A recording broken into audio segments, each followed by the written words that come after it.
अस्सलाम वालेकुम नाजरीन, क्रिकेट के ताज़ा तरीन अपडेट हासिल करने के लिए मेरे चैनल को सब्सक्राइब कर लें। सर्जरी शुरू हो गई, वहाब रियाज और अब्दुल रज़ाक को हटा दिया गया। बड़ी खबर, T20 वर्ल्ड कप में नाकिस परफॉर्मेंस, वहाब रियाज अब्दुल रज़ाक ओहदे से फारिग।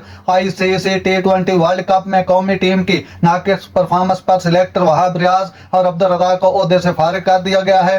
ज़राए के मुताबिक अब दोनों साबिक क्रिकेटर आइंदा सिलेक्शन मामलात में शामिल नहीं होंगे। मोहम्मद यूसुफ और असद शफीक फिलहाल बतौर सिलेक्टर काम जारी रखेंगे।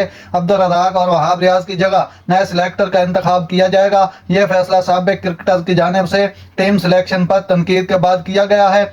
कौमी टीम के साथ बतौर सीनियर मैनेजर जिम्मेदारी निभाने वाले वहाब रियाज को उस ओहदा से भी हटाए जाने का इम्कान है। उनकी जगह किसी सीनियर या क्रिकेटर या ब्यूरोक्रेट को अब कौमी टीम का नया मैनेजर बनाया जा सकता है। एक्सप्रेस न्यूज के राब्ते करने पर एक बोर्ड ऑफिशियल ने रज़ाक और वहाब से मजीद सिलेक्शन की जिम्मेदारियां ना लेने की तस्दीक की है। मालूम हुआ है कि आइंदा आने वाले दिनों में सिलेक्शन कमेटी की अक्सर नौ तश्कील के साथ टीम इंतजामिया भी बाज़ अहम तब्दीलियां सामने आ सकती हैं। नाज़रीन, ऐसी बर वक्त खबरें सुनने के लिए मेरे चैनल को सब्सक्राइब कर लें। अल्लाह हाफिज।